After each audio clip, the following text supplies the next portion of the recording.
Bismillahirrahmanirrahim. Assalamualaikum warahmatullahi wabarakatuh. Alhamdulillahirabbil alamin. Wassalatu wassalamu ala israfil anbiya'i wal mursalin wa ala alihi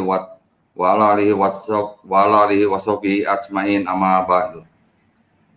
Selamat malam, berjumpa kembali dalam kajian Kamis malam. Seperti biasa, nanti kita akan ditemani dengan narasumber yang sudah tidak asing lagi, yaitu Bapak Menaim Ali, di channel kesayangan kita, yaitu Graham Wolof Channel.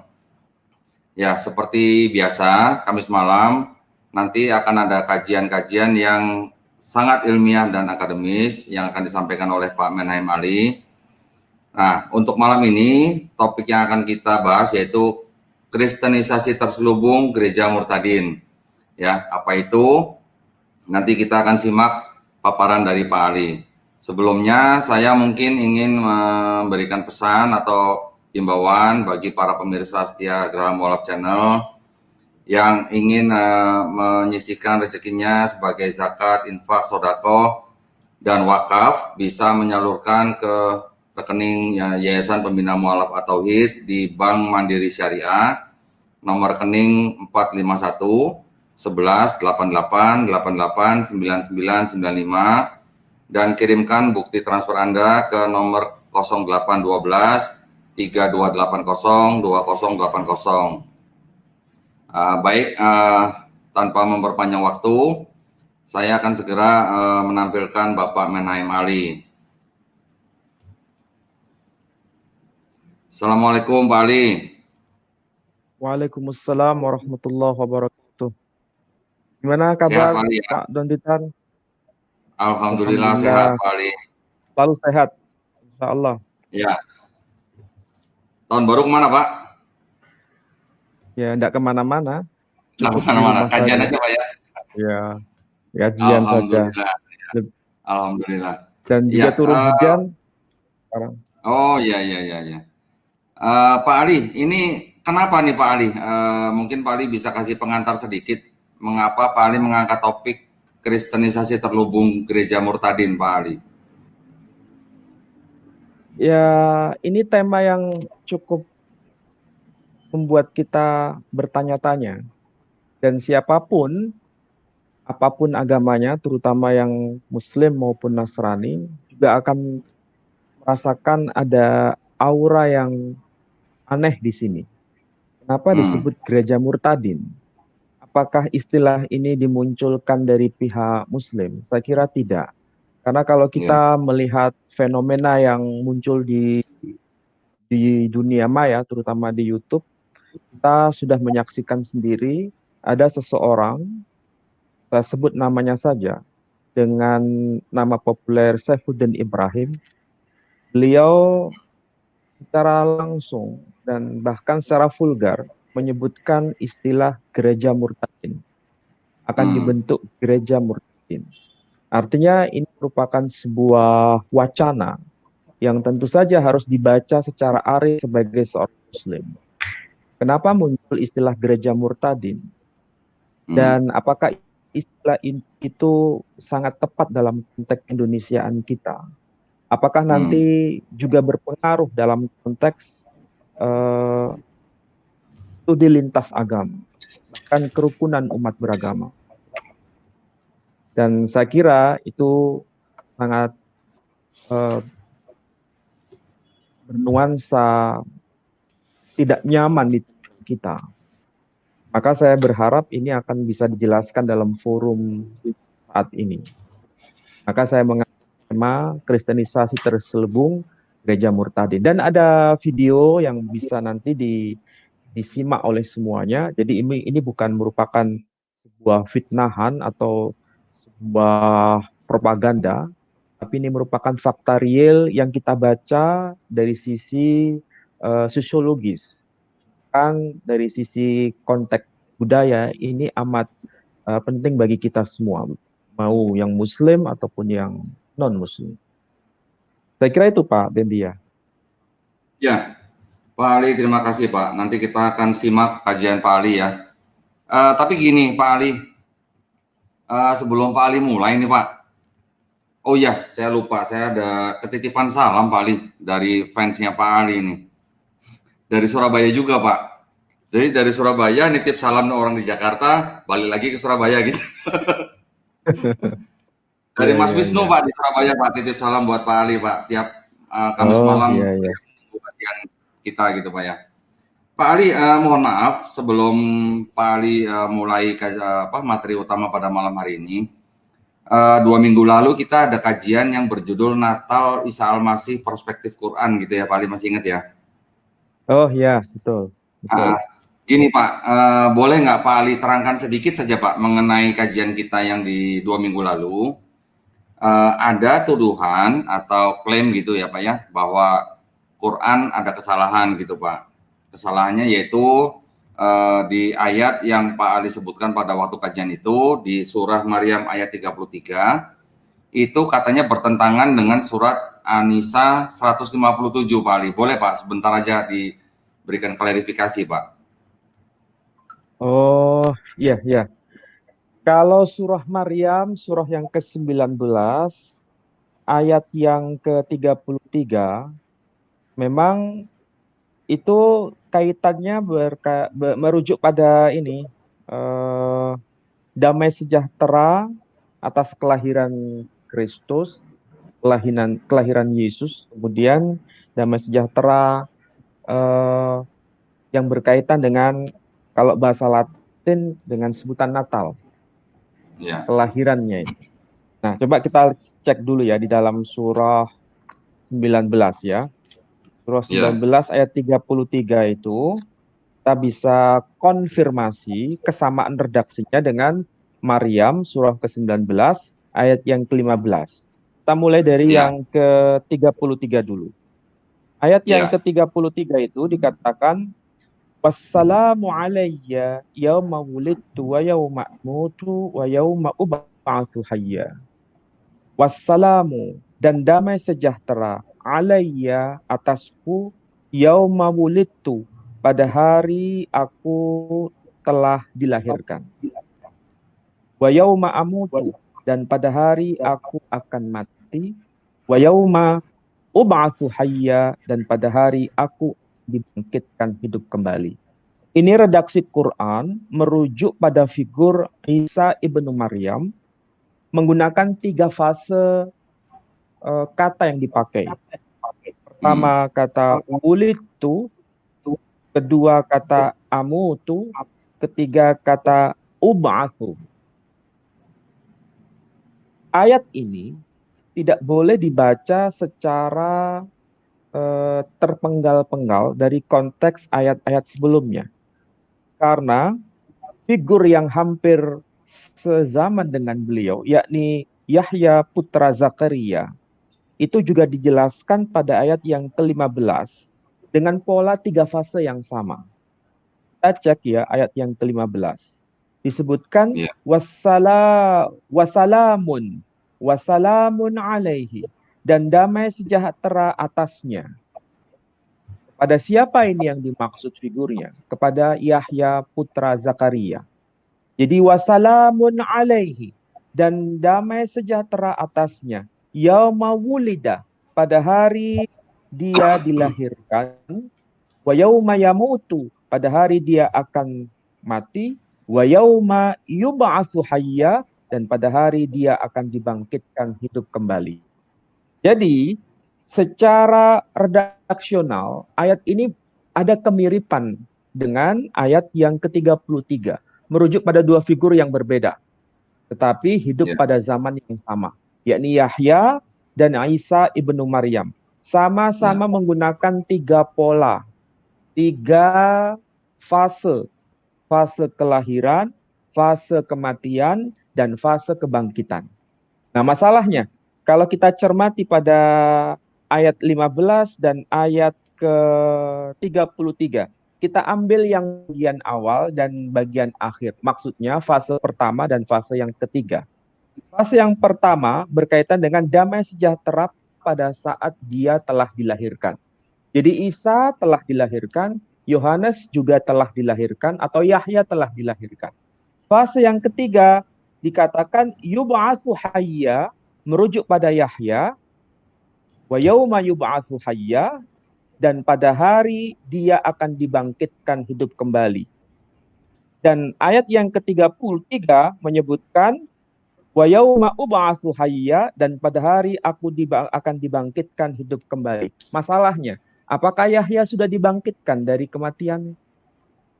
Jawabannya Belum. belum. Apakah ayat 33 wa yauma ub'atsu hayya, dan pada hari aku akan dibangkitkan, apakah Isa ibnu Maryam sudah dibangkitkan? Belum juga. Jadi ayat ini sebetulnya tidak bisa dipisahkan, ayat 33 dengan ayat 15. Jadi kalau Ya. dipahami secara independen, lepas dari konteks ayat 15, sangat tidak sesuai dengan apa yang dimaksud oleh Quran. Jadi kebangkitannya belum terjadi. Kebangkitan Isa ibnu Maryam belum terjadi. Kebangkitan Yohanes Pembaptis atau Yahya bin Zakaria juga belum terjadi. Jadi ini cara memahami Quran yang benar. Bahkan tiga fase itu diutarakan secara redaksional yang hampir sama.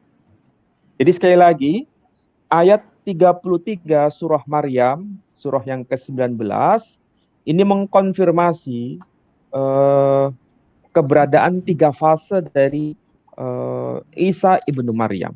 Kemudian kalau kita bandingkan dengan ayat yang termaktub dalam surah An-Nisa, surah yang keempat, ayat 157. Coba kita cek 157. Iya. Ayatnya berbunyi, wa qaulihim inna qatalnal masiha Isa bin Maryam. Wa qaulihim, dan sesuai dengan pernyataan mereka. Ini bukan qaul pribadi. Ini bukan pernyataan pribadi. Ini bukan pernyataan subjektif seseorang, tapi ini merupakan pernyataan atau aklamasi secara komunal. Jadi ini pernyataan secara komunal.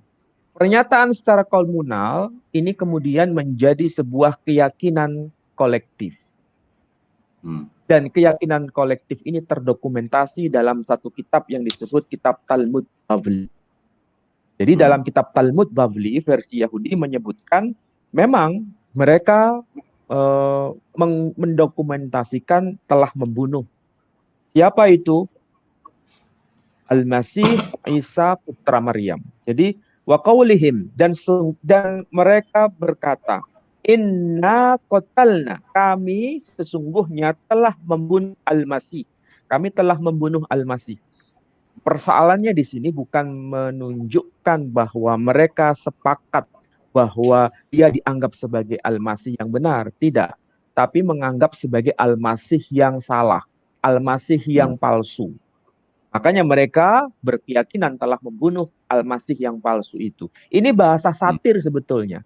Kalau kita lihat redaksi Quran ini, yang paham bahasa Arab, ini bukan kalimat pernyataan persetujuan, tapi ini merupakan kalimat pernyataan pengingkaran.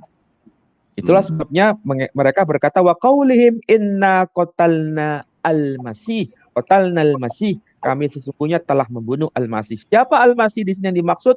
Isa. Siapa Isa itu? Karena waktu itu yang namanya dalam bahasa Ibrani disebut Yeshu. Yesu waktu itu namanya bukan hanya satu orang, banyak orang. Pada zaman yang sezaman itu nama beliau juga ada yang namanya Yesu. Misalnya Yesu Barabas. Pernah dengar nama ini Pak Dondi? Ya, Yesus Barabas ya Pak. Itu namanya juga Yesus. Jadi nama Yesus di situ bukan nama satu orang, tapi banyak orang. Makanya Quran secara teliti bukan saja menyebutkan namanya, tapi sekaligus mengkonfirmasi Yesus atau Isa di sini maksudnya merujuk pada siapa? Ibn Maryam, putra Maryam, bukan Yesus yang lain, tapi Yesus putra Maryam. Redaksi Quran itu sangat detail dalam soal ini. Nah, ketika berkata bahwa mereka telah membunuh Al-Masih yang palsu itu, siapakah dia? Isa itu. Isa yang mana? Putra Maryam, tidak ada yang lain. Yang mengaku sebagai Rasulullah, mengaku sebagai Rasulnya Allah, utusan Allah. Kemudian Allah menjawab, wa ma qataluhu. Mereka sebenarnya tidak membunuhnya, wa ma salabuhu, dan mereka juga tidak menyalibkannya. Membunuh di sini dalam arti umum, sedangkan salabu dalam makna khusus. Jadi kematiannya tidak terjadi, proses kematiannya dengan cara disalib juga tidak terjadi. Jadi ini ada sesuatu informasi yang general dan sekaligus informasi yang partikular. Kalau yang general, qataluhu. Sedangkan yang informasi partikular, solabuhu. Jadi tidak mati dan juga tidak disalibkan. Walakin syubbiha lahum. Tetapi ada orang lain yang diserupakan bagi mereka. Wa innal ladzina ikhtalafu fihi lafi syakkim min. Dan sesungguhnya orang-orang yang berselisih mengenai hal itu lafi syakkim min, betul-betul dalam keraguan yang nyata. Ma lahum bihi min ilm, tidak ada bagi mereka pengetahuan. Illa tiba'azzan, kecuali hanya merupakan prasangka. Wa ma qataluhu yakina, dan mereka tidak membunuhnya dengan cara yang meyakinkan. Ayat ini kemudian dijawab, kalau dia tidak mati, tidak disalibkan, lalu apa yang terjadi? Barrafa'ahullahu ilaih, tetapi Allah telah mengangkatnya kepadanya. Jadi tidak melalui proses kematian. Kalau tidak melalui proses kematian berarti tidak melalui proses kebangkitan. Tetapi langsung dirofa. Dirofa itu diangkat. Diangkat ke hadapan Allah Subhanahu wa taala. Wa kanallahu azizan hakima. Inilah perselisihan sekaligus perbedaan antara teologi Islam dengan teologi Nasrani. Kalau teologi Islam dengan teologi Nasrani itu ada titik temu pada konteks kelahiran. Dia dilahirkan, menurut Quran dilahirkan, menurut Bible juga dilahirkan. Tetapi kalau dia sudah mati, kemudian dibangkitkan, ini versi Kristen. Kalau versi Quran enggak, dia belum mati dan juga belum dibangkitkan. Jadi tidak ada yang pertentangan di sini. Ada ayat yang ke-157. Ya. Saya kira Terima itu kasih Pak banyak. ya. Terima kasih banyak Pak Ali. Jadi gini ya Pak ya. Sama-sama. Jadi yang di surah Maryam ayat 33 itu di mana ada 3 fase seperti yang tadi Pak Ali jelaskan. Di fase yang kedua pada kata-kata pada hari aku meninggal, itu sebenarnya tidak ada hubungannya dengan peristiwa penyalipan itu sendiri ya Pak Ali ya? Tidak ada hubungannya. Tidak ada hubungannya. Ya. Justru Jadi ayat yang ke-100. Ya. Jadi surah Maryam, surah ke-19 ayat yang ke-33 itu justru menegaskan bahwa kematiannya itu belum terjadi. Dan kebangkitannya juga belum terjadi. Sebagaimana kebangkitan Yahya juga belum terjadi. Jadi kebangkitan Yahya, Zakaria pada ayat yang ke-15 dan kebangkitan Isa ibnu Maryam pada ayat yang ke-33 sama-sama belum terjadi. Artinya kalau Yahya belum dibangkitkan, Isa juga belum dibangkitkan. Ini akan terjadi di masa depan. Bukan masa yang telah terjadi di masa lampau. Pertanyaannya sekarang, kita kan bisa konfirmasi apakah Yohanes Pembaptis sudah dibangkitkan? Mungkin bisa jadi. Ada satu wacana yang termaktub dalam Injil Perjanjian Baru ya, entah itu Matius atau di Lukas. Nanti tolong bisa di cross check lagi. Ketika Isa ibnu Maryam atau Yesus Kristus itu melakukan apa istilahnya pembelajaran kepada para muridnya, pekabaran Injil, maka orang-orang yang merupakan murid-murid Yohanes Pembaptis atau orang-orang Yahudi waktu itu, ini barangkali Yeremia. Oh bukan, ini adalah Yohanes Pembaptis. Oh bukan, sampai menyebutkan nabi-nabi yang lain. Jadi ada pola yang hampir senada, meskipun tidak sama. Pernah nggak tahu ayat yang seperti itu, Pak Dondi? Yohanes 1 ayat 19, Pak. Yohanes 1 ayat 19, coba cek. Ya, ketika orang-orang Farisi bertanya kepada Yohanes Pembaptis, apakah engkau Elia? Maksudnya titisan Elia gitu kan Pak ya? Nah, Bukan, dijawab bukan. oleh Ada yang menyebut ini Yeremia. Ini Yeremia yang bangkit. Oh, bukan. Oh, ini Yohanes yang bangkit. Ada pernyataan seperti itu. Nanti coba dicek lagi. ya, Tapi coba yang nanti jelas saya cross bukan check. satu di Yohanes 1 ya. Coba dicek. Jadi sekali Ya, lagi ayat 33 surah Maryam dan ayat yang ke-15 surah Maryam itu sama-sama redaksinya mirip dan menunjukkan bahwa Isa ibn Maryam belum dibangkitkan, Yohanes Pembaptis juga belum dibangkitkan. Sedangkan surah An-Nisa ayat 157 itu menyatakan bahwa dia belum terbunuh, dia tidak terbunuh, dan dia tidak tersalibkan. Jadi, ini akan terjadi di masa depan. Kematiannya itu akan terjadi di masa depan. Tapi Allah kemudian mengangkatnya, merofaknya. Ayat yang ke-158 disebutkan, barrafa'ahullahu ilaih wa kanallahu azizan hakima.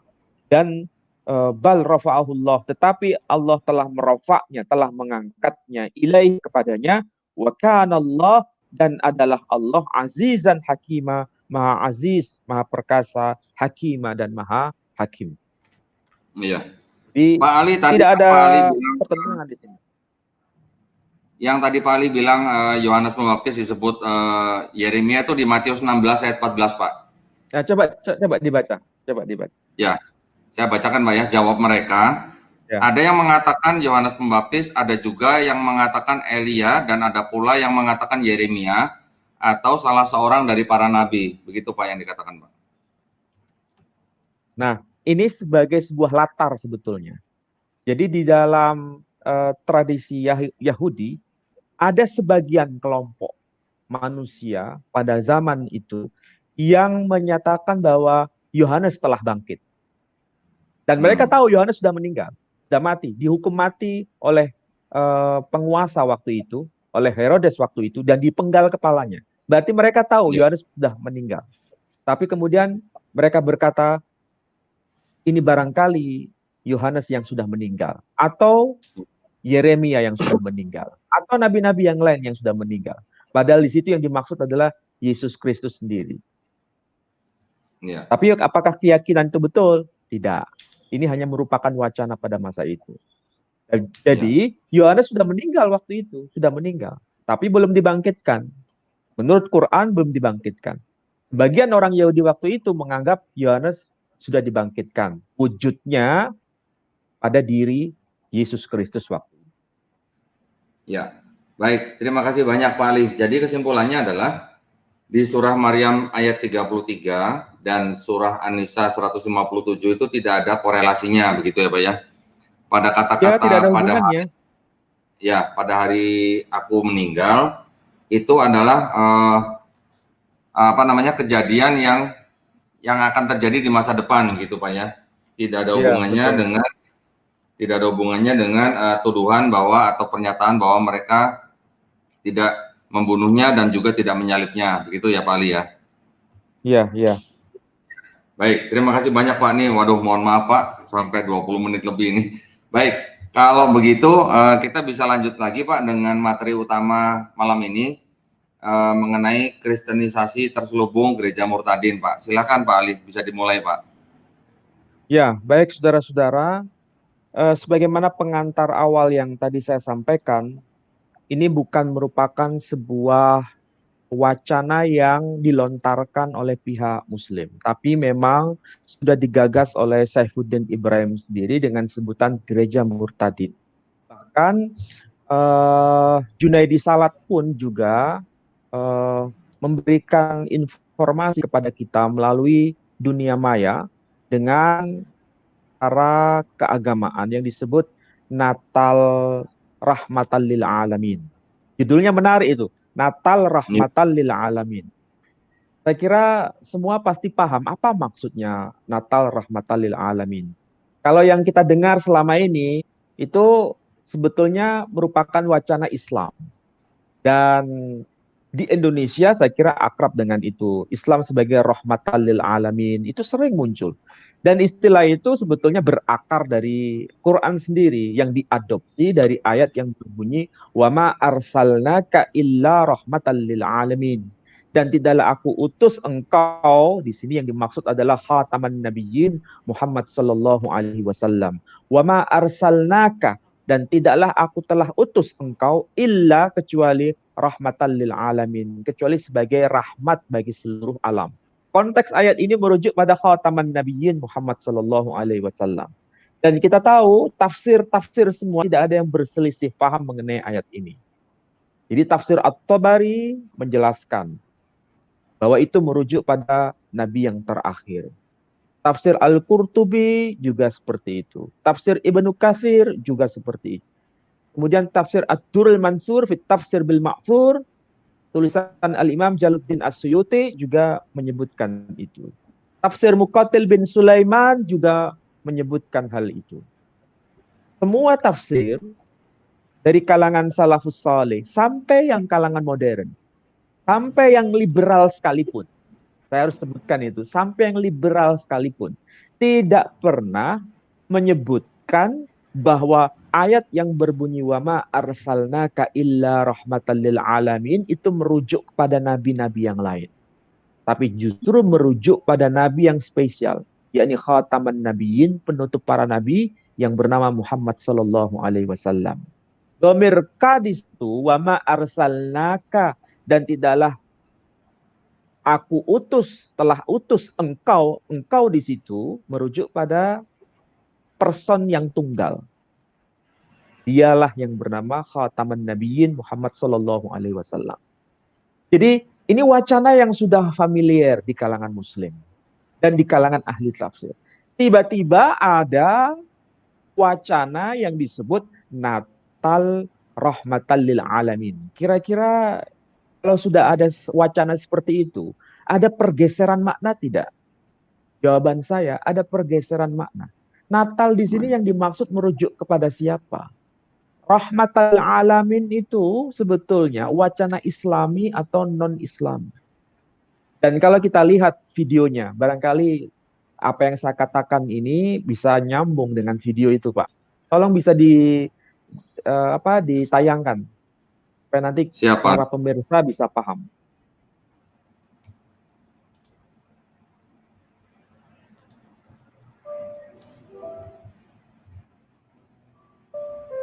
قالت أنى يكون لي غلام ولم يمسسني بشر ولم أك بغيا. Dia, Maryam, berkata, bagaimana mungkin aku mempunyai anak laki-laki, padahal tidak pernah ada orang laki-laki yang menyentuhku, dan aku bukan seorang penzina. Qala kadzalik qala rabbuki huwa alayya hayyin walinaj'alahu ayatan lin-nasi wa rahmatan minna wa kana amran maqdiya. Dia, Jibril, berkata, demikianlah Tuhanmu berfirman, hal itu mudah bagiku, dan agar kami menjadikannya suatu tanda kebesaran Allah bagi manusia dan sebagai rahmat dari kami, dan hal itu adalah suatu urusan yang sudah diputuskan. Qala lahu Yasuf ana huwa tariq wal hayat laisa ahadun ya'ti ilal aba illa bi. Kata Yesus kepadanya, akulah jalan dan kebenaran dan hidup. Tidak ada seorang pun yang datang kepada Bapa kalau tidak melalui aku. Ya, coba Pak Dendi mengamati apa yang disampaikan tadi dalam bentuk semacam tilawah ya. Itu dikutip dari surah Maryam, surah yang Hmm. ke-19, ayat yang ke-20 sampai ayat 21. Jadi betul, apa yang dikutip itu surah Maryam, surah ke-19, ayat 20 sampai ayat 21. Sudah saya cek itu. Iya, Makanya ayat iya betul. 21 itu disebutkan, qala kadzalik qala rabbuki huwa alayya hayyin. Ayatnya seperti itu dan betul. Tapi meskipun begitu, bacaannya tidak fasih sebetulnya. Bacaannya banyak yang tidak sesuai dengan makhrajul huruf atau tidak tartil. Dan kita bisa lihat di situ. Tapi kita bisa lihat dan saksikan juga, sekaligus menyimak. Setelah ayat 21, sesuai yang dibaca tadi, langsung lompat bukan pada ayat 22 Quran, tapi lompat ke Injil berbahasa Arab. Ke Yohanes, Dan tadi, ya. ya, Injil berbahasa Arab itu. Jadi orang yang tidak paham dikiranya itu adalah ayat Quran. Padahal bukan, itu Iya, bukan ayat Quran. Nah ini iya kan itu Yohanes 14 sebetulnya, ayat 6 ya Pak ya. ya betul. Sebagaimana yang diterjemahkan oleh penerjemah tadi itu, memang ayat yang ke-20 dan ayat yang ke-21 itu dari Quran surah Maryam. Tapi kemudian dilanjutkan ke Injil Perjanjian Baru, tapi dalam versi bahasa Arab. Jadi ini bukan satu paket dalam pembacaan ayat Quran. Tapi ini ada strategi yang sebetulnya untuk mengkonfirmasi bahwa kelahiran Kristus itu dianggap sebagai sesuatu yang mukjizat menurut Quran, kemudian disambungkan dengan perjanjian baru. Ini apakah boleh dibenarkan dalam konteks kerukunan umat beragama? Saya kira tidak bisa dikatakan sebagai sarana untuk kerukunan umat beragama. Justru ini merupakan sebuah penodaan dalam konteks kerukunan umat beragama. Hati-hati, sebab cara seperti ini eh, mungkin merupakan suatu strategi ya bagi kelompok tertentu. Tetapi ini akan membahayakan dalam konteks keindonesiaan kita. Kenapa? Coba perhatikan di situ. Di situ tertulis Natal bersama. Kemudian ada istilah kultum. Istilah kultum itu kan sebetulnya lebih akrab di kalangan Muslim di Indonesia. Iya. Kuliah kuliah umum. Kuliah 7 menit. kultum itu apa? Kuliah 7 menit ya. Udah Kultum itu 7 kan menit ya. kuliah 7 menit. Biasanya untuk acara Ramadan atau acara kajian subuh singkat biasanya istilahnya seperti itu. Tapi kenapa itu dipakai? Saja ini kita nanti belajar apa itu kontekstualisasi C1, C2, C3, C4, C5, dan C6. Nanti Hmm. tolong ini bisa dikonfirmasi. Dan nanti kalau kita lanjutkan video ini, itu akan menemukan jejak istilah yang dipakai, yakni Natal rahmatan lil alamin ketika berdialog dengan Junaidi Salat. Coba perhatikan itu. Yang membaca tilawah di situ, orang membayangkan itu adalah seorang Muslim, padahal bukan. Itu bukan seorang Muslim, dia seorang pendeta. Tapi pendeta yang menggunakan atribut-atribut keislaman. Misalnya pakai kopiah seperti itu, kemudian menggunakan Iya. bahasa Arab, supaya orang yang Muslim mau mendengar. Ini sebuah Iya. strategi sebetulnya. Dan saya kira Pak Doni paham. Coba tolong dilanjutkan lagi. Ini namanya Fadli Iya. Mulia. Tolong Iya. disampaikan cuplikan yang dialog antara Junaidi Salat dengan Fadli Mulia. Coba ditayangkan. Selanjutnya Oh, ini. sebentar Pak. Ini tadi udah saya tutup. Saya tadi belum download videonya sih Pak. Oh ya, ya. Cuman Ntar tadi ya, dulu. coba slide berikutnya aja. Nanti saya coba jelaskan. Ya, bentar Pak. Yang berikutnya kita ke C1 sampai C6 ya Pak ya. Ya, Baik. Nah ini ada yang mau di Pak Ali atau saya mau sampaikan nih Pak? begini. Saya langsung aja mulai dari persoalan kontekstualisasi. Video cuplikan tadi itu merupakan wacana yang sudah masyhur di kalangan para misionaris ya, terutama di Barat. Dan saya kira ada kata-kata kunci yang dipakai di situ, istilah kontekstualisasi itu betul-betul sangat familiar di Indonesia juga. Dan kontekstualisasi itu merupakan jembatan bagaimana kita membawa pesan kepada orang lain yang berbeda agama dengan kita, tapi tidak secara vulgar, dengan menggunakan sarana simbol-simbol kebudayaan maupun sarana simbol-simbol bahasa. Dan ini nanti bisa dibagi menjadi beberapa tahapan. Ada C1, ada C2, ada C3, ada C4, ada C5, dan ada C6. Nah, kalau yang ditampilkan tadi sebagai cuplikan, itu tidak masuk kategori C1, C2, C3, C4. Itu masuk kategori C5. Jadi C5 ini, itulah salah satu ekspresinya. Tapi di sini rawan persoalannya. Kenapa? Karena kita dihadapkan pada undang-undang, Pak. Kalau kita lihat di Undang-Undang Nomor 1 PNPS tahun 1965 tentang pencegahan penyalahgunaan dan atau penodaan agama, khususnya pasal yang pertama berbunyi demikian. Setiap orang dilarang dengan sengaja di muka umum menceritakan, menganjurkan, atau mengusahakan dukungan umum untuk melakukan penafsiran tentang sesuatu agama yang dianut di Indonesia atau melakukan tindakan-tindakan agama yang menyerupai kegiatan-kegiatan keagamaan dari agama itu, penafsiran dan kegiatan mana menyimpang dari pokok-pokok ajaran agama itu. Ini bunyi dari pasal pertama berkaitan dengan penodaan agama ini. Kalau bicara mengenai penodaan agama, kira-kira cuplikan yang muncul tadi masuk kategori delik ini enggak?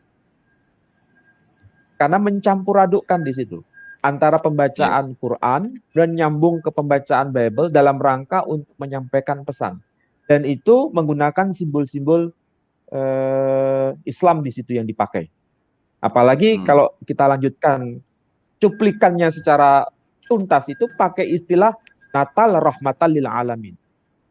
Sekarang ini memang lagi musim Pak Dondi.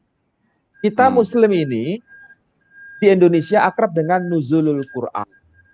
Akrab dengan istilahnya selain nuzulul Quran itu ada istilah pesantren Islam.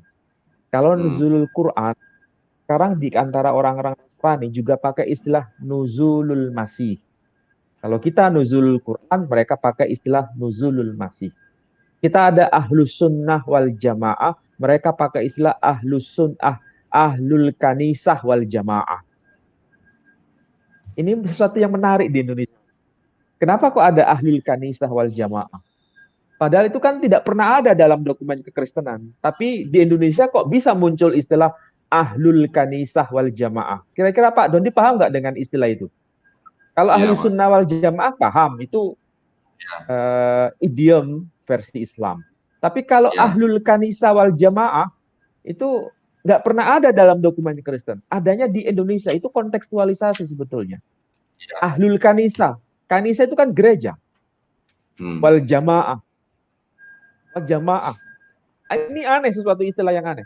Jadi nuzulul Quran, kemudian ada produk baru menjadi nuzulul masih.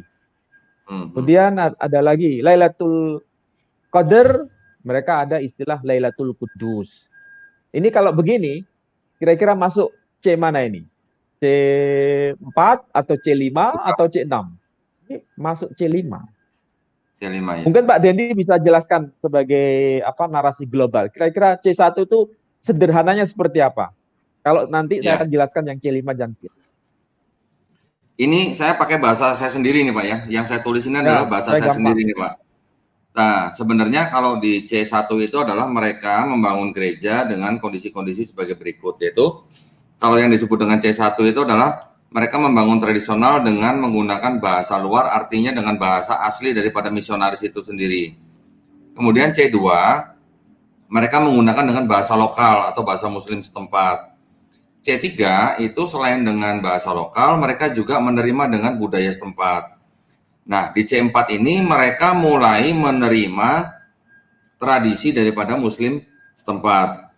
Nah, mulai dari C5, C6 ini, selain daripada semua itu, mereka juga mengaku sebagai Muslim mesianik, begitu Pak. Artinya mereka mengaku sebagai Muslim yang percaya kepada Isa Al-Masih. Bahkan tujuan mereka itu adalah sampai membuat yang namanya musola atau masjid yang bernama Isa Al-Masih, gitu. Yang di C6 itu mungkin karena ada hukum di masyarakat atau hukum yang mempersulit mereka, akhirnya mereka menjadi seperti sekelompok kecil yang menyamar, tetapi mereka mengaku Muslim, Pak. Dan mereka ID-nya itu 100% Muslim, gitu. Biasanya itu hal-hal begitu mereka lakukan di daerah yang memang populasinya itu Muslimnya memang sangat banyak, gitu Pak. Itu yang bisa saya gambarkan secara bahasa awamnya, gitu Pak ya. Nah, program kontekstualisasi ini diperkenalkan oleh John Travis, ya, yang sudah terlibat di dalam kegiatan ini di antara negara-negara Muslim selama 12 tahun. Dia sekarang adalah seorang PhD di Universitas di Amerika, ya. Nah, kalau perlu nggak Pak saya jelaskan mengenai ini Pak, yang apa namanya ini, gambaran daripada misinya gitu Pak. Kalau tadi kan mungkin kan hanya secara global gitu Pak ya. Ini adalah misi-misi yang mereka lakukan gitu. Perlu nggak Pak Ali? Ya, perlu. Yang C1, C2, C3, C4 nanti diuraikan Ya, dengan bahasa sederhana supaya gampang. Nanti yang C5 dan 6 akan saya berikan ya, contoh konkretnya, lebih detail. baik, baik. Ringkasan ya, ini ringkasan singkat dari setiap komunitas yang berpusat pada Kristus yang dijelaskan dalam spektrum C1 sampai dengan C6. Saya akan bacakan dari C1 sampai C4. Jadi kalau C1 itu para misionaris mendirikan sebuah gereja yang pada dasarnya identik dengan asal mereka. Ya, pelayanan dilakukan dalam bahasa misionaris. Mereka menyebut diri mereka Kristen dan memiliki sedikit hubungan budaya dengan wilayah setempat mereka merintis gereja. C2 sama dengan C1 kecuali layanan dilakukan dalam bahasa wilayah tersebut. Ya, seperti tadi saya bilang itu bahasa Muslim yang setempat. Di C3 mereka memasukkan beberapa bentuk budaya non-religius dari wilayah tersebut ke dalam komunitas mereka sendiri, Pak. Jadi artinya mereka menggunakan pakaian yang sama, mereka juga mengikuti mungkin kegiatan kesenian yang sama, dan lain-lain.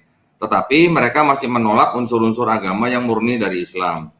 Mereka mungkin bertemu di gedung gereja tradisional atau di lokasi yang lebih netral secara religius, dan mereka menyebut diri mereka Kristen, tetapi mencoba untuk memiliki kehadiran yang lebih kontekstual di wilayah tersebut. Nah, lanjut kepada C4, mirip dengan C3, tetapi mereka memasukkan beberapa elemen agama Islam ke dalam komunitas mereka, seperti makan makanan, maksud saya seperti menghindari babi ya, artinya tidak makan makanan haram, kemudian berdoa dengan gaya yang lebih Islami, menggunakan pakaian Islami, dan menggunakan terminologi Islami, seperti yang tadi mungkin kita lihat di dalam video ya. Mereka menyebut diri mereka sebagai pengikut Isa atau yang serupa seperti itu. Pertemuan mereka biasanya tidak diadakan di gedung gereja tradisional, dan mereka tidak dianggap Muslim oleh komunitas Muslim. Nah, itu Pak Ali yang bisa saya sampaikan dari C1 sampai C4 Pak Ali. Tetapi saya ingin ini kalau boleh saya mengomentari video yang tadi pembacaan itu ya Pak Ali ya.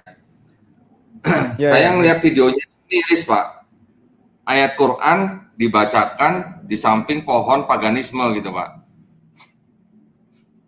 Makanya ini ada sesuatu yang perlu kita bicarakan. Apalagi ini di Indonesia, bukan satu agama, banyak agama. Tetapi apa yang kita saksikan melalui video itu berkaitan dengan pasal atau delik hukum sebetulnya kalau itu diperkarakan. Karena bagaimanapun juga ini masalah yang sensitif di Indonesia. Bukan hanya pada tataran hukum yang saya maksud, tapi juga persoalan teologi juga bermasalah. Coba kita cermati mulai dari awal ya. Kalau C1 itu, ini kan bahasa yang dipakai itu bahasa dari asal misionarisnya, bahasa Inggris atau bahasa Belanda. Artinya Alkitab memang disuguhkan, disampaikan dalam bahasa misionaris waktu itu. Jadi sebetulnya dalam konteks ini tidak ada masalah. Dan artinya semua agama pasti sepakat dengan persoalan ini. Harus ada jati diri yang betul-betul nyata, yang tidak ada di ruang abu-abu. Kalau yang C2 ini sudah masuk pada konteks bahasa lokal. Makanya tidak salah bila ada Alkitab dalam bahasa Batak, ada Alkitab dalam bahasa Jawa, ada Alkitab dalam bahasa Bugis. Artinya sudah mengadopsi dari wilayah setempat.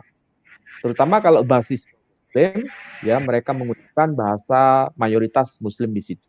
Termasuk istilah Allah yang dulu kita bincangkan itu masuk di dalam terjemahan bahasa setempat. Ini yang C2. Kalau yang C3 sudah mengacu pada persoalan budaya, sudah dipakai budaya itu. Baik budaya keislaman dalam arti kearabannya maupun keislaman dalam arti lokal. Di Indonesia misalnya kalau di Jawa ya atribut kebahasaan tuh dipakai. Misalnya kalau aksara pegon itu yang dipakai di pesantren mereka adopsi dengan menggunakan huruf pegon juga. Dan budaya pakaian juga mereka adopsi. Sarungan mereka pakai sarung. Kalau tidak salah di Jakarta ada komunitas yang non Muslim juga pakai sarung, menggunakan kopiah juga. Dan apakah ini dibenarkan? Ya namanya kontekstualisasi ya dibenarkan, tapi masuk kategori C3 atau masuk kategori C4. Kalau C3 itu masih membangun benteng dia, tidak mau mengadopsi keagamaan lain karena dianggap nanti mencampur adukan. Tapi kalau sudah C4 sudah mengakui misalnya sunat, mereka sunat. Kalau yang C3 belum, mereka tidak mau sunat. Kalau yang C4 sudah masuk, mereka mau sunat, tidak makan babi dan sebagainya. Nah, yang C5 ini yang problem. C5 ini problem karena semua atribut-atribut, simbol-simbol agama lain itu dimasukkan. Simbol-simbol agama Islam diadopsi semua. Sehingga kita susah membedakan ini Islam atau Kristen. Kalau kita lihat video tadi itu masuk kategori mana? Masuk kategori C5. Orang awam tidak tahu apakah yang sedang membaca tilawah Quran itu adalah seorang ustadz atau bukan seorang ustadz. Dikiranya itu ustadz karena menggunakan peci, kemudian menggunakan bahasa Arab, mengutip dari Quran, kemudian nyambungnya ini ke ayat yang bukan Quran. Itu kalau ngerti bahasa Arab. Tapi kalau kita tidak ngerti bahasa Arab, kira-kira mereka paham bahwa itu memang dari Quran. Yang awam akan berkata itu seakan-akan Quran, padahal bukan Quran. Kecuali kalau orang yang paham bahasa Arabnya mesti tahu bahwa itu adalah bukan Quran. Nah, ini yang paling berbahaya di C5. Yang C6 ini lebih berbahaya lagi. Karena di Saudi Arabia, jangan salah Pak Dendi, di Saudi Arabia juga program seperti ini bergerak. Ini namanya gereja tanpa tembok. Jadi tidak perlu mereka ke gereja, tidak perlu mereka beribadah di gereja, cukup mereka di rumah-rumah. Baik ini di Saudi Arabia maupun di Iran. Di Iran juga banyak seperti ini. Jadi mereka bergerilya untuk melakukan pekabaran Injil dan tidak diharuskan mereka datang ke gereja, cukup di rumah mereka. Bahkan juga kalau ini memang kondisi terpaksa, mereka boleh ke masjid, sholat seperti orang Islam, menghadap ke kiblat, bermakmum kepada soft di masjid itu, tapi yang dibaca beda. Kalau kita membacanya apa? Bismillahirrahmanirrahim, alhamdulillahirabbil alamin, al-Fatihah. Mereka nanti bacanya bukan itu, yang dibaca abanalladzi fis samawat liyataqaddasa ismuk liyati malakutuk takum asyiatuk dan seterusnya. Yang dibaca apa? Doa Bapa kami dalam bahasa Arab. Bukan Al-Fatihah. Nah, ini salah satu contoh kita bisa lihat di slide berikutnya Pak Dendi. Slide berikutnya yang ada di Jawa. Yang ini udah cukup Pak ya, Yang yang C1 sampai C6 sudah ya. cukup, sudah cukup. Ya. Nah, ini ada Nah, ini buku-buku contoh-contoh. yang bisa dijadikan rujukan bagaimana C1 sampai C6 itu dijelaskan. Misalnya penginjilan Muslim ini.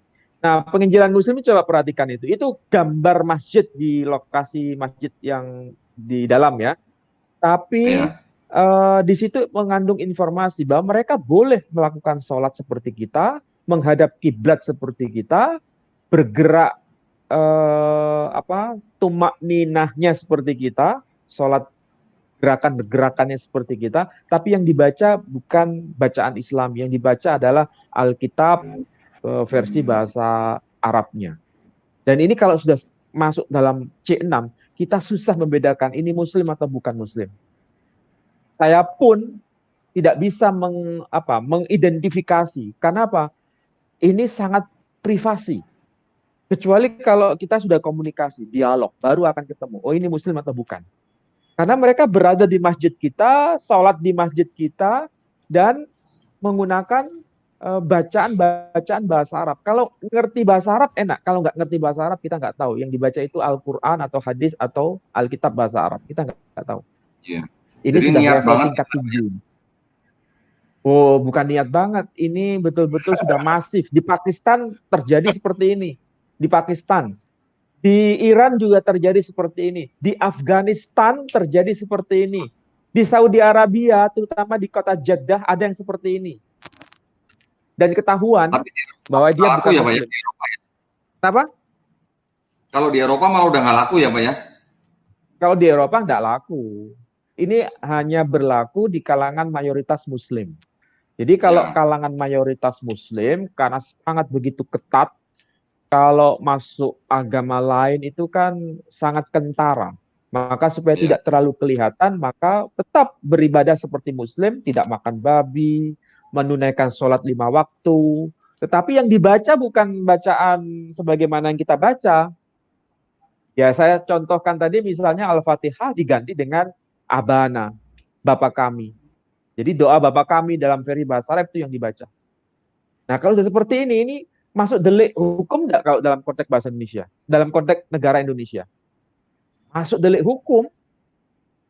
C6 ini sangat sangat berbahaya dan ini sangat tidak ditoleransi. Tapi apakah ini bergerak dan terjadi? Iya, bergerak dan terjadi. Tapi saling dilanggar ini dan ini berbahaya, tidak boleh ini. Kita sebagai Muslim saja tidak berani untuk melakukan istilahnya bukan Islamisasi, istilahnya melakukan pekabaran Islam kepada non-Muslim dengan cara seperti ini kan nggak mungkin. Kita masuk ke gereja, kemudian beribadah sesuai orang Nasrani, tapi yang kita baca adalah bacaan Quran, bisa nggak seperti itu? Nggak boleh. Kita tidak memperkenankan itu. Tapi Pak Ali, yang versi misionaris seperti itu yang dilakukan.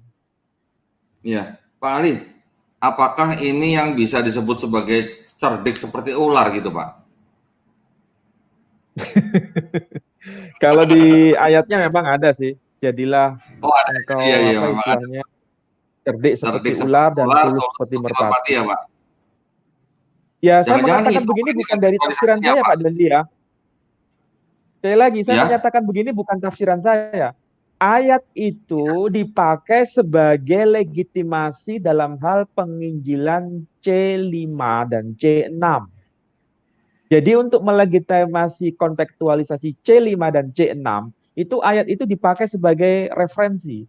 Jadilah seperti ular, cerdik seperti ular, dan tulus seperti merpati. Dan ini ada di buku-buku. Ya, ayatnya itu. Matius 10:16. Lihat, aku mengutus kamu seperti domba di tengah-tengah serigala, sebab itu hendaklah kamu cerdik seperti ular dan tulus seperti merpati. Jadi kita ini dianggap sebagai segerombolan serigala dan boleh dikatakan sebagai sasaran tembak, sasaran ataupun objek untuk pekabaran Injil sebetulnya di sini. Nah, perlu namanya kelengkapan, cerdik seperti ular dan tulus seperti merpati. Wujud konkretnya apa? Wujud konkretnya adalah dengan cara menggunakan kontekstualisasi C5 dan C6. Kalau Ya. C6 itu sudah nggak bisa kita mengidentifikasi secara jelas. Sangat-sangat sulit. Kecuali kalau kita diskusi, kita berargumen, kalau argumentasinya itu justru berpihak pada keilahian Kristus, maka kita bisa tahu bahwa dia masuk kategori C6. Tapi Ya. kalau dia meskipun dia mengaku Muslim, oh iya saya Muslim, mengaku Muslim. Ini heran juga ya, mengaku Muslim Iya. tapi tidak beriman kepada Muhammad Shallallahu Alaihi Wasallam sebagai nabi, tapi mengakui sebagai Kristus sebagai firman Allah dan Allah yang menjadi manusia. Ya. Nah, coba Biasanya Pak, tampilkan yang di Jawa itu Pak Dendi. Ya gimana?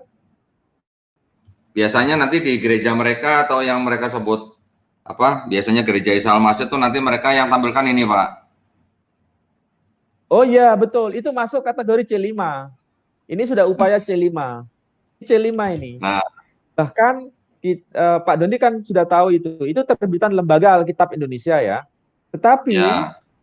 kalau Lembaga Alkitab Indonesia di Jakarta menerbitkan Alkitab berbahasa Arab dan Indonesia, dwibahasa, kira-kira sasaran tembaknya itu kepada siapa? Apakah untuk orang-orang Arab yang tinggal di Indonesia, orang-orang Kristen Arab yang tinggal di Indonesia, atau untuk orang Nasrani yang tinggal di Indonesia, asli pribumi Nasrani yang tinggal di Indonesia, atau untuk umat Islam di Indonesia? Kira-kira sasaran tembaknya di mana itu? Kalau dikatakan untuk umat Kristen yang berlatar belakang bahasa Arab atau bangsa Arab, jumlahnya berapa persen di Indonesia? Paling banter hanya para pegawai kedutaan Mesir, kedutaan Lebanon, atau kedutaan Irak, dan lain sebagainya. Hanya segelintir orang. Tidak mungkin itu difungsikan untuk mereka, digunakan untuk mereka. Karena mereka sendiri juga menggunakan Alkitabul Muqaddas bahasa Arab. Tetapi kan itu hanya bahasa Arab saja. Tapi LAI menerbitkan Indonesia Arab. Juga tidak mungkin ditujukan kepada umat Kristen Indonesia. Karena umat Kristen Indonesia kan tidak bisa bahasa Arab. Jadi tidak mungkin untuk orang-orang Kristen di Indonesia. Yang jelas poin ketiga itu, untuk umat Islam di Indonesia. Makanya bentuk tampilannya itu kan seperti Quran. Ada Arabnya, ada terjemahan Indonesianya. Padahal kalau LAI menerbitkan itu terjemahan Arab dan terjemahan Indonesia. Secara visual kelihatan seperti Quran. Ini masuk kategori C mana? Ini C5. Sudah masuk C5. Tetapi kalau dilihat dari kontennya, ini menarik Pak Dendi. Kontennya ya. Coba ambil contoh kasus. Lihat yang 1 Korintus pasal 8 ayat 4. Ya, 1 ini Korintus Pak. pasal 8 ayat 4. Nah, ini terbitan Lembaga Alkitab Indonesia ya, LAI. Iya. Kalau yang versi bahasa Indonesia seperti itu, saya nggak perlu membahasnya. Tapi saya tertarik untuk membahas yang versi bahasa Arabnya itu. Versi bahasa Arabnya ini menarik. Pada 1 Korintus pasal 8 ayat keempat. Disebutkan wa an la ilaha illallahul ahad. Itu yang ada di kotak merah itu ya, yang paling akhir, paling bawah. Wa an la ilaha illallahul ahad. Dan sesungguhnya tidak ada ilah kecuali Allah yang esa. Wa an la ilaha illallahul ahad. Pertanyaannya sekarang, apakah ini adalah Alkitab berbahasa Arab yang muncul sebelum Islam atau setelah Islam? Saya punya beberapa koleksi Alkitab berbahasa Arab yang resmi diterbitkan di negeri Arab, di Lebanon, di Mesir, di Yordania. Saya sudah koleksi beberapa Alkitab itu. Ternyata semuanya itu tidak ada redaksi seperti ini. Wa an la ilaha illallahul ahad itu tidak ada. Misalnya saya ambil ini ya, ini saya bacakan aja supaya nanti saya tidak disebut mengada-ngada. 1 Korintus, bentar. 1 Korintus 1 Korintus pasal 8 ayat 4 ya. Di sini dikatakan begini. Wa annahu la ilaha ghairu wahid. Beda nggak dengan tadi? Ya, Wa beda, Pak. annahu la ilaha ghairu wahid. Dan tidak wa annahu, dan sesungguhnya dia la ilaha, tidak ada ilah ghairu wahid kecuali yang satu. Kalau redaksinya seperti ini, tidak ada hubungannya dengan formula Islam. Meskipun ini Alkitab berbahasa Arab, ya. Tetapi kenapa di Lembaga Alkitab Indonesia memunculkan wa an la ilaha illallahul ahad? Formula la ilaha illallahul ahad itu merupakan formula khusus ajaran Islam. Sementara era Kristen sebelum Islam tidak ada dokumen yang menyebut la ilaha illallahul ahad. Tidak ada dokumen seperti itu. Penggunaan istilah la ilaha illallahul ahad dalam Alkitab berbahasa Arab versi LAI mengadopsi dari versi di Timur Tengah yang baru muncul pasca Islam. Jadi pertanyaannya sederhana. Islam yang mengadopsi istilah Kristen Arab atau Kristen Arab pasca Islam yang mengadopsi formula Islam? Hanya dua opsi, Pak. Nah, opsi yang kedua. Jadi formula Islam la ilaha illallahul ahad itu dipakai, diadopsi dalam rangka untuk menjelaskan iman Kristen kepada umat Islam.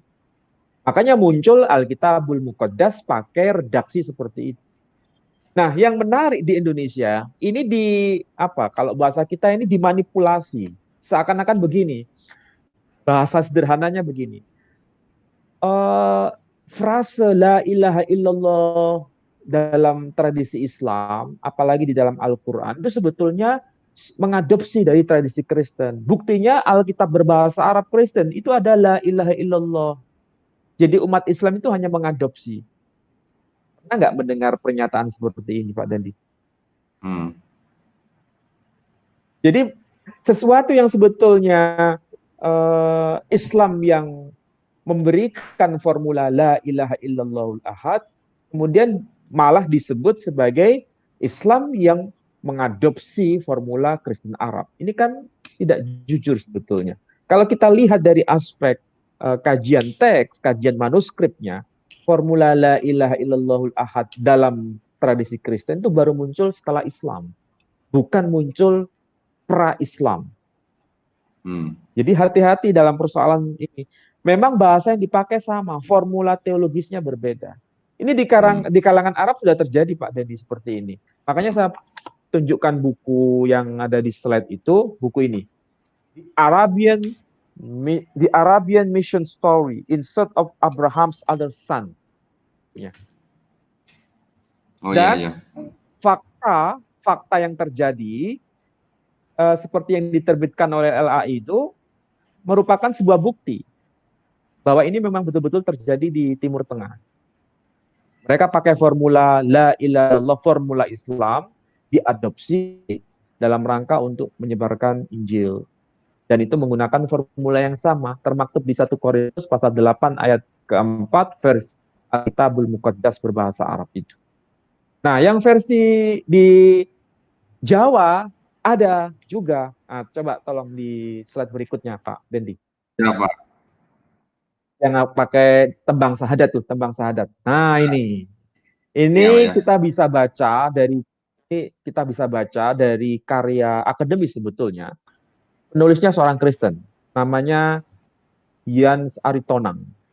Judul bukunya itu Sejarah Perjumpaan Kristen dan Islam di Indonesia. Beliau memberikan informasi dalam karya akademiknya itu, buku yang ditulis oleh beliau. Di Jawa waktu itu ada seorang misionaris yang bernama Kulen. Ibunya orang Jawa, bapaknya seorang Rusia Kristen. Selama dia hidup di Jawa, itu ada keprihatinan. Kenapa kekristenan itu begitu susah dipeluk oleh orang-orang Jawa yang waktu itu banyak muslimnya. Kenapa agak susah kekristenan itu masuk dalam tradisi? Ternyata ya itu tadi karena hanya cukup pada C1 dan C2. Kalau C1, C2 umat Islam akan menjaga jarak. Tahu bedanya. Ada simbol-simbol yang membedakan. Nah, ketika Kulen masuk ke tanah Jawa, dia mulai menampilkan kekristenan yang bisa akrab dengan tradisi lokal. Maka yang dimasukkan di situ ada C5. Buktinya apa? Dia menggunakan tembang syahadat. Tembang syahadat itu namanya aja tembang syahadat. Syahadat itu kan sebetulnya terminologi Islam sebetulnya. Syahadat. Kalau dalam terminologi Kristen tidak ada istilah syahadat. Qanun al-iman. Qanun al-iman di Timur Tengah itu versi Kristen. Di Islam pakai istilah syahadat. Jadi istilah yang dipakai itu kelihatan tembang syahadat. Artinya mencoba untuk mengadopsi terminologi Islam. Yang dirapalkan sebagaimana orang berzikir. Jadi dirapalkan. Dirapalkan itu diulang-ulang ya, bacaan yang diulang-ulang. Tapi dalam bahasa Jawa dicampur bahasa Arabnya. Misalnya begini. Sun angandel Allah sawiji la ilaha illallah Yesus Kristus ya Ruhullah kang ngelangkungi kakuasanipun la ilaha illallah Yesus Kristus ya Ruhullah. Itu dibaca berulang-ulang sambil geleng kanan geleng kiri seperti orang berzikir. Nah, kalau dari kejauhan kan kita bisa lihat, itu kan model tradisi Islam. Dibaca la ilaha illallah, la ilaha illallah. Tapi mereka adopsi, dicampur, ditambahkan dengan apa itu? La ilaha illallah, Yesus Kristus, ya Ruhullah, la ilaha illallah, Yesus Kristus, ya Ruhullah. Nah, kayak begitu. Ini kan sama seperti yang di video tadi kan. Mengutip ayat Quran dicampur dengan mengutip ayat Bible. Sama seperti Alkitab LAI, terbitan LAI. Disebutkan la ilaha illallahul ahad. Itu kan formula Islam. Ini terjadi betul loh di tanah Jawa waktu itu. Makanya tidak disebut gereja waktu itu. Disebut apa? Masjid Kristen. Disebutnya Masjid Kristen waktu itu. Coba bisa bayangkan zaman itu ya, namanya masjid itu kan tempat ibadah sholatnya umat Islam. Tiba-tiba ada namanya Masjid Kristen atau Masjid Isa. Kira-kira apa yang bisa kita pahami waktu itu? Makanya tidak salah bila dulu pernah kita bahas di sini juga di edisi 3 minggu yang lalu atau 4 minggu yang lalu.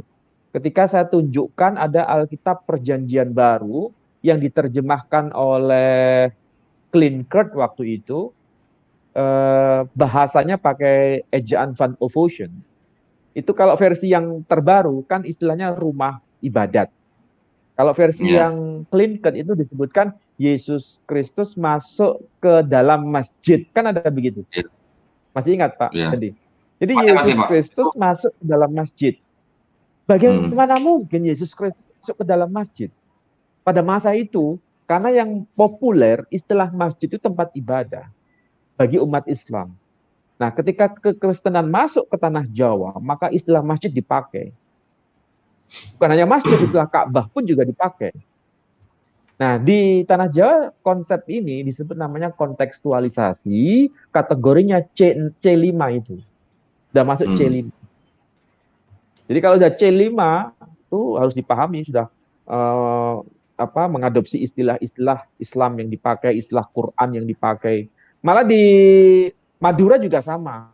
Di Madura masuk kategori C5 itu kelihatan. Misalnya Alkitab dalam bahasa Arab itu, Alkitab dalam bahasa Madura tidak dipakai istilah Yesus Kristus, Pak Dedi. Misalnya Injil Matius pasal 1 ayat 1. Kalau bahasa Indonesianya gimana? Inilah daftar silsilah Yesus Kristus keturunan Daud, keturunan Abraham. Ini kalau seandainya didengar oleh orang Madura nggak akan mau dengar. Itu agama lain. Tapi versi bahasa Maduranya, Alkitab itu, orang Madura kan tidak mengatakan Alkitab, Alkitab. Apa bunyinya? Paneka Duftur Pangatuana Isa Al-Masih. Toronanna Daud, toronanna Ibrahim. Pakai istilah Isa Al-Masih di situ. Jadi supaya gampang diterima, maka mereka menggunakan apa yang akrab di wilayah tersebut. Ini masuk kategori kontekstualisasi C5. Makanya Iya. kalau kita belajar C1 sampai C6 itu gampang mengidentifikasinya. Masuk C1 ini pakai bahasa asing, belum masuk bahasa tradisi Islam, belum. Tapi kalau C2 sudah masuk bahasa lokalnya. C3 Iya. sudah mengadopsi budaya tapi masih menjaga jarak dengan Islamnya. Ya. Tapi kalau C4 sudah mengadopsi tradisi Islamnya. Ya. C5 mengadopsi simbol-simbol keislaman. C6 Ya. menghilangkan simbol-simbol kekristenan, diganti semua dengan simbol Islam.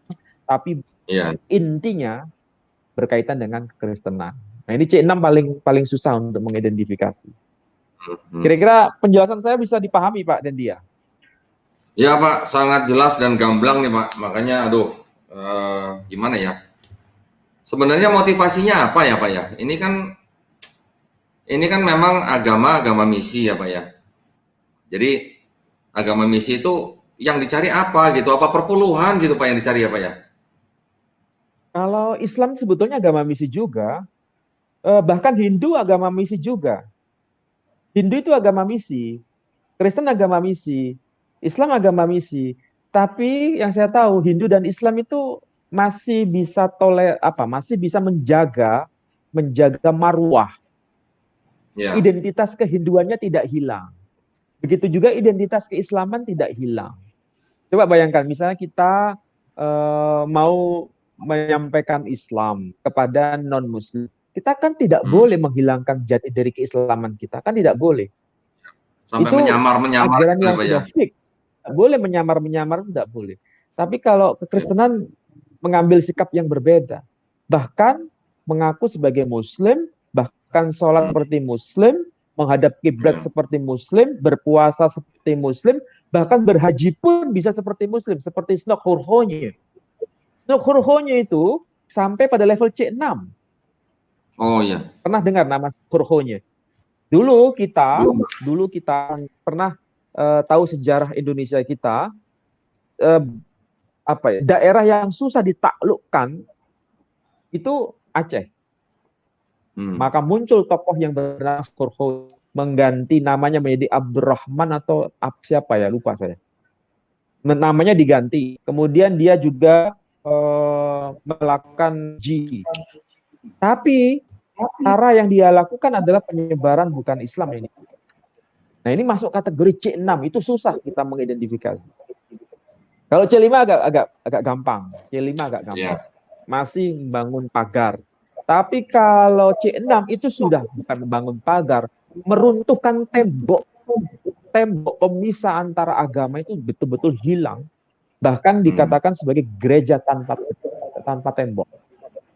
Kalau gereja tanpa tembok berarti bisa masuk gereja nggak? Nggak perlu ke gereja. Nggak perlu gereja. Cukup berpuasa seperti Muslim. Sholat seperti Muslim.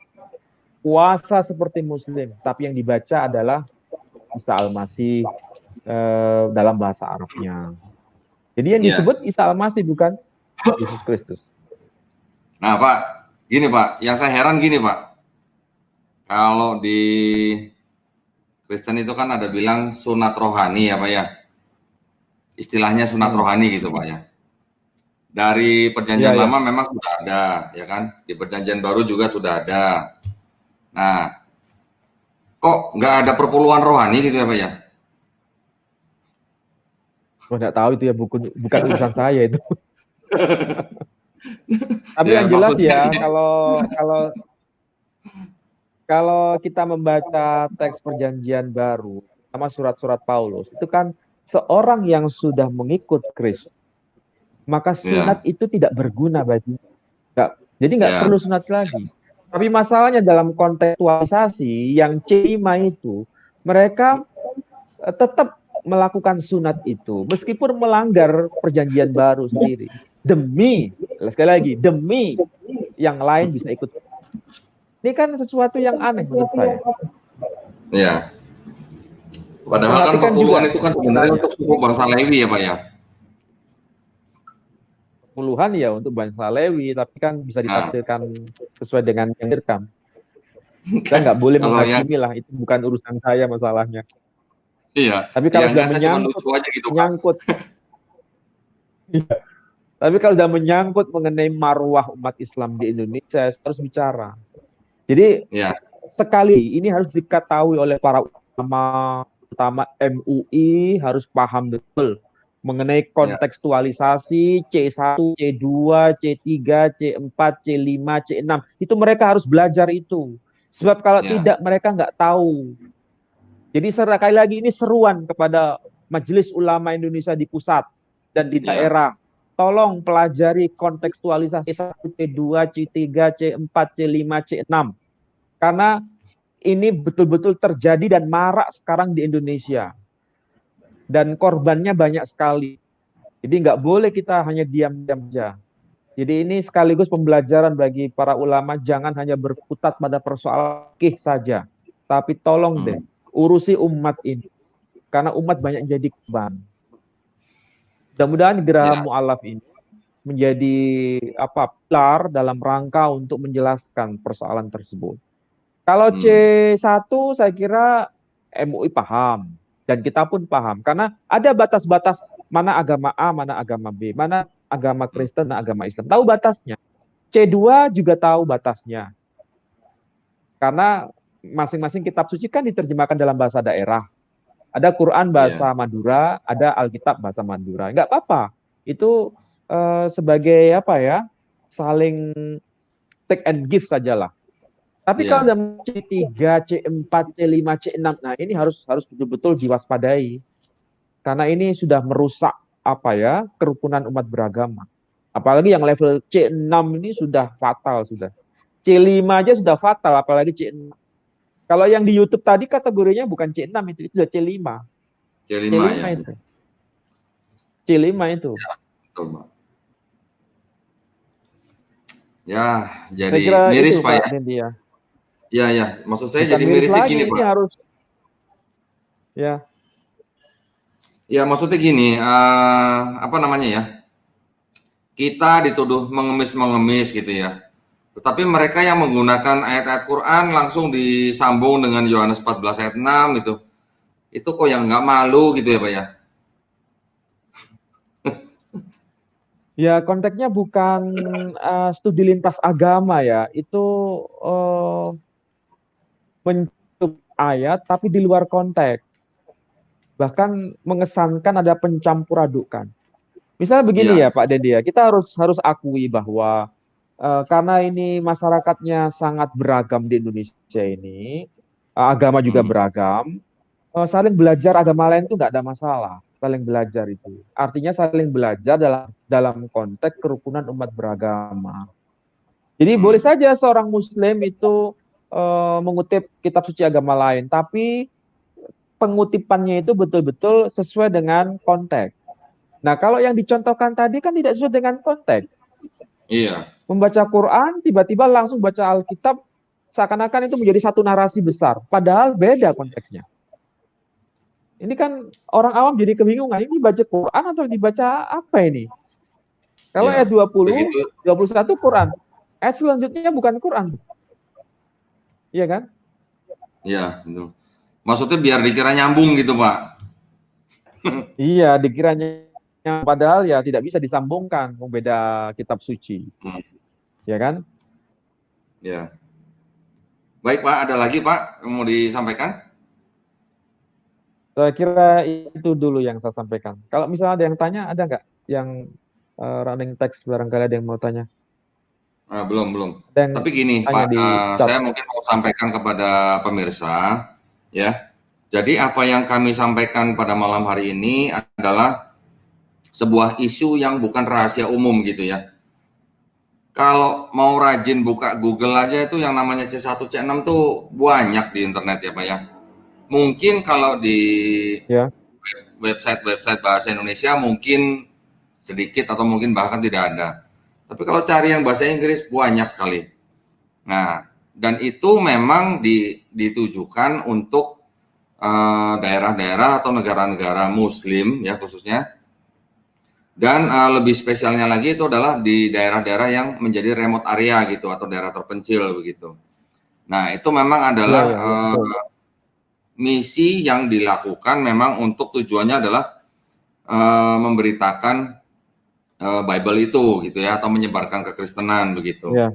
Nah, tinggal bagaimana kita sebagai umat Muslim membentengi akidah kita, ya, bagaimana kita memperkuat akidah kita, dan juga kita mengetahui misi-misi yang dilakukan oleh pihak seberang, sehingga kita bisa mencegah yang namanya pemurtadan gitu ya. Setuju gitu ya Pak Ali ya? Oh, sangat setuju sekali.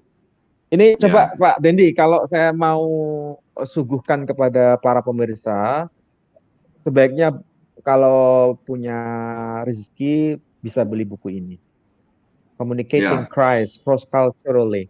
Jadi bagaimana kita mengkomunikasikan Kristus, mengabarkan Injil, menyebarkan siapa itu Kristus dalam konteks lintas budaya. Dan ini ada beberapa tahapan, misalnya saya coba kutipkan ya, misalnya bagaimana mengkomunikasikan Kristus ke dalam pandangan dunia monistik, mengkomunikasikan Kristus ke dalam pandangan dunia orang Tionghoa, mengkomunikasikan Kristus ke dalam pandangan dunia kesukuan. Ini lintas suku, bagaimana caranya. Kemudian mengkomunikasikan Kristus ke dalam pandangan dunia sinkretisme dan multi agama. Nah, apa yang kita bahas ini masuk kategori di sini, mengkomunikasikan Kristus ke dalam pandangan dunia sinkretisme dan multi agama. Ini kan multi agama. Nah, contoh yang tadi itu di video itu masuk kategori di sini. Jadi karena multi agama, maka terminologi agama yang macam-macam itu diadopsi supaya bisa mengabarkan Injil dalam konteks budaya setempat, budaya Islam terutama. Maka tidak salah bahasa dipakai, bahasa Arabnya dipakai, atribut kopiah dipakai. Tapi mungkin kurang lengkap tadi kayaknya Pak Dandi. Seharusnya yang perempuan tadi itu pakai jilbab, berkerudung, kayaknya kurang juga dipakai tadi. Tapi ada yang berani juga pakai kerudung, pakai jilbab, kemudian pakai bahasa Arabnya. Dan ada yang melafalkan dengan Bismillahirrahmanirrahim juga loh Pak Dandi. Jangan salah. Iya betul Pak. Betul Pak. Jadi sekali lagi itu memang problem ya di Indonesia emang. Bagaimana kita harus mencermati itu semua. Makanya saya berharap kita harus saling belajar ya. Kalau tidak saling belajar, kita tidak tahu persoalan seperti ini. Saya tidak tahu kenapa ya video seperti itu, komentarnya datar-datar saja. Seakan-akan tidak ada masalah. Padahal itu banyak sesuatu yang bisa kita pelajari dalam konteks studi kontekstualisasi. Memang masyarakat kita perlu belajar ya. Perlu belajar. Saya kira itu Pak Dendi ya. Gak ada yang ditanyakan? Belum ada Pak. Belum ada. Belum ada. Ngomong-ngomong Pak Ali bisa bahasa Jerman Pak? Dikit-dikit. Kalau bisa bahasa Jerman bisa kirimin ini Pak. Oh itu. The Gute Nachricht. Die Gute Nachricht. Kok bisa punya buku itu? Ya, ada Pak. Ini kenapa ada kertas kuning-kuningnya nih Pak nih? Ini saya baru mau gimana? Pak. Ya, ini Alkitab bahasa Jerman yang dicetak tahun 1978 Pak. Iya. Ya, 1978. Nah, ini ya. Ini Altes New Testament. Ya, jadi ini perjanjian lama dan perjanjian baru ya Pak ya. Ya. Nah, ini saya cuman pengen ya sedikit ini aja perkenalan. Ini mungkin nanti saya bahas di video yang lain ya Pak. Ini ada yang sangat menarik Pak dengan Bible ini gitu loh Pak. Saya memang saya dulu bahasa Jerman walaupun di SMA nilainya bagus, tapi karena nggak pernah dipakai, jadi sekarang saya nggak ngerti nih Pak. Nah, ini ada yang mau saya tunjukkan nih Pak. Ini sangat-sangat menarik. Nah, dulu ini Bible ini disusun berdasarkan teks yang belum selesai atau bagaimana, saya kurang tahu nih Pak. Tapi ini contoh nih Pak ya. Bapak bisa perhatikan Pak pasal-pasalnya tuh Pak. Ya, Iya, ya. ada pasal 8. Itu pasal 11. Nah, Pasal 11, dari pasal 9 pasal atau 12. loncat pasal 11 Pak. Oh iya, iya, Ya. ya, betul, betul. Ya, ya. Itu Ya. bukan salah cetak itu. Itu bukan salah cetak. Halamannya betul. Tapi kenapa Halamannya betul, pasalnya Pak. kok Halamannya loncat? urut, Pak. Nah, Ya, ini yang lebih halamannya jelas betul, lagi nih, urut. Pak. Ini satu halaman nih, Pak. Dari Nah. pasal 25 tahu-tahu loncat ke pasal 28. Ya, ya. Nah, ini yang lebih Halaman heboh. udah betul tuh, urut. Pasalnya yang tidak Loh, urut. ya, kalau tadi kan 2 halaman, Pak. Mungkin Ya. ada yang bilang nanti disobek tengahnya atau bagaimana gitu kan. Tapi Ya. nomor halamannya kan yang di sini dengan di sini kan urut nih, Pak. Nah, Nah. tapi kalau ini kan jelas-jelas satu halaman nih, Pak. Ini saya tutup nih yang ini nih ya supaya lebih jelas nih. Nah, ini. Oh, ya, ya, ya, ya, ya. 25 atau 28 gitu, Pak nih. Ya, betul. Pasal 26 nggak ada. 27 nggak ada. 26 nggak Langsung 28. Ya. ada diskon atau bagaimana kalau gitu ya, Pak ya? Itu gampang, Pak Dendi. Ya, Saya memahami bagaimana? itu gampang. Tidak dimunculkannya pasal berikutnya sekaligus ayat-ayatnya kan dipandang itu bukan ayat yang valid. Nah, mungkin Artinya ya. tidak ada. Jadi ada yang tidak dimasukkan, maka di situ langsung saja pasal 25 langsung 28. Ini pasal 31 langsung 35. 32, 33, 34 tidak dimasukkan karena dianggap itu diragukan. Bukan dianggap sebagai ayat-ayat yang asli. Maka dibuang. Ya. Jadi langsung pasal 31 langsung pasal 35. Ya. Nah, itu sebetulnya merupakan salah satu bagian dari kritik teks atau Pak Dondi. Ya, bagian betul. dari Ya, kritik betul, teks. Itu kalau ya, sederhananya begini. Ini kan sebetulnya banyak ayat tuh yang tidak dicantumkan. Banyak pasal yang tidak dicantumkan. Kalau yang kita sederhana begini, itu 1 Yohanes pasal berapa ya? Yang ada 3 kesaksian di surga. Itu kan 1 Yohanes 5 ayat 7, Pak. Nah, itu kan dalam tanda kurung itu. Kalau LAI memasukkannya dalam tanda kurung, berarti ayat itu diragukan. Ya. Nah, kalau yang versi Jerman ini langsung dihapus saja karena diragukan, jadi dimasukkan. Ya. Nah, ada lagi nih Pak, Bible nih Pak, versi namanya The Reader's Digest Bible, Pak. Ini yang nulis malah yang nulis sangat terkenal nih Pak, Bruce Metzger nih Pak, PhD, DD, LHD di teologi nih Pak, dari Theological Seminary ini. Ini dari kalangan Protestan nih. Ya. Di sini malah Pak, saya baca pengantarnya bahwa Bible ini disusun berdasarkan diambil dari Bible versi RSV Pak, Revised Standard Version ya Pak ya. Ya. Nah, di sini ini rupanya memang tujuannya adalah memberikan bacaan kepada pembaca Bible di mana ayat-ayatnya itu sudah dikompres gitu Pak ya. Kan RSV sendiri itu kan sudah ada runtutannya sampai ke King James Version gitu kan. Nah, ini yang dicantumkan di sini Pak, itu bisa dibilang ini mendapatkan diskon nih Pak, 40% nih. 40% nih Pak. Iya, iya.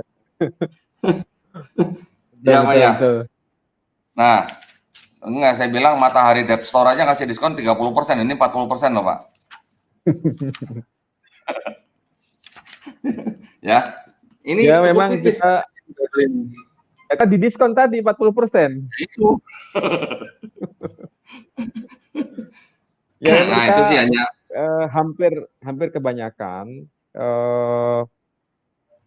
miskin literasi. Hampir sebagian besar kita ini miskin literasi. Kalau kita menemukan sesuatu yang baru seperti ini, kita terkaget-kaget. Padahal ini kasusnya sudah lama di dunia barat sudah lama. Diajarkan udah lama. Tapi di Indonesia terkaget-kaget. C1 sampai C6 aja mungkin sebagian besar para pemirsa yang bergabung di acara ini, sebagian besar enggak ngerti kalau ada seperti ini. Padahal ini di tahun-tahun 90-an sudah marak seperti ini. Iya, iya. Dan sekali lagi Pak Dendi, ini catatan ya. Yang paling asik baca C1, ini nih Pak. C2, Apa itu? Oh, kitab suci Katolik. Nah, ini yang dari anu Nah, di apa? Kekristenan Katolik di Indonesia. Ya, kenapa? kalau yang ini Pak, ini catatannya lengkap gitu Pak. Seperti tadi Pak Ali bilang yang 1 Yohanes 5 ayat 7, ini dia Hmm. berani bilang begini Pak. Ini Pak ya, saya kasih lihat ini contohnya nih. Yang ayat ke-7-nya nih Pak. Oh, ya, ya, ya. Karenanya bagian ini pasti tidak asli ini Pak. Iya, ya. Diberikan catatan tuh. Artinya itu bukan teks yang betul-betul tercantum pada teks originalnya. Jadi Ya, bukan ya, ya, sesuatu yang dianggap wahyu. ya. Ya sama Nah, seperti yang versi bahasa Jerman tadi itu, langsung dihapus karena dianggap ya, meragukan. ya itu aja Pak yang apa namanya mau saya perkenalkan. Ya ini sih sebenarnya semuanya buku-buku lama sih Pak ya sebenarnya ya. Tetapi kan apa namanya tidak semua orang tahu gitu kan Pak isi Bible yang dengan berbagai versinya gitu kan ya. Ini hanya Itu buku sebagai lama, ya ini hanya itu buku sebagai lama pengetahuan tapi tambahan berharga Pak. itu. Ya Ya, betul. Ya saya kira itu aja Pak ini Ali mungkin ada yang mau menyadarkan kita semua. ditambahkan. Ya, saya kira itu barangkali yang bisa saya sampaikan. Mungkin Cukup ya Pak bisa ya. bisa diakhiri. Baik, saya ucapkan banyak terima kasih buat Pak Menahem Ali atas paparannya hari ini. Sungguh sangat membuka wawasan ya bagi kita para muslim. Mudah-mudahan dengan paparan Pak Ali kita jadi mengetahui dan kita juga harus waspada terutama bagi gerakan-gerakan yang sangat-sangat bisa dibilang apa ya namanya ya. Kalau saya boleh bilang sih licik ya Pak ya, kalau begitu ya. Tetapi Kalau intinya saya tidak berani mengatakan licik ya, itu kan perspektif saja. ya, kalau menurut perspektif saya itu sudah merupakan tindakan yang licik ya Pak ya kalau menurut saya. Tetapi kita tidak boleh menghakimi dalam hal ini, semua ada aturannya. Biarlah pemerintah yang mengatur lah ya hal-hal seperti ini. Tugas kita hanyalah kita wajib mengetahui gitu ya. Ini adalah ilmu Ya, betul. pengetahuan yang umum gitu ya, bukan hal yang dirahasiakan atau bagaimana. Di Ya. website-website di luar negeri banyak sekali membicarakan mengenai masalah seperti ini. Jadi ini yang hanya kita bisa sampaikan kepada teman-teman muslim supaya kita tetap membentengi akidah kita. Kita juga harus waspada atas gerakan-gerakan yang seperti yang tadi dipaparkan oleh Pak Ali. Makanya kita harus tetap selalu berpegang teguh gitu kepada tali Allah dan Rasulnya gitu ya. Nah, kami mengucapkan banyak terima kasih atas perhatiannya dan kami mohon maaf atas segala kekurangannya. Tidak lupa sebelum saya tutup kajian ini, saya ingin menghimbau kembali kepada para pemirsa yang ingin menyisihkan rezekinya dengan memberikan zakat, infak, sedekah, bahkan wakaf ya untuk tanah yang sedang kami bebaskan di daerah Wonosalam, Jombang, Jawa Timur seharga 250.000 per meter persegi ya bisa mentransfer ke nomor rekening Bank Mandiri Syariah kode bank 451 nomor rekeningnya 1188889995 atas nama Yayasan Pembina Mu'alaf At-Tauhid dan bukti transfer bisa dikonfirmasi ke nomor 0812 3280 2080. Sekali lagi kami ucapkan kepada Pak Menahem Ali, semoga Allah Subhanahu wa taala merahmati dan melindungi kita semua ya. Wabillahi taufiq wal hidayah. Wassalamualaikum warahmatullahi wabarakatuh. Waalaikumsalam warahmatullahi wabarakatuh.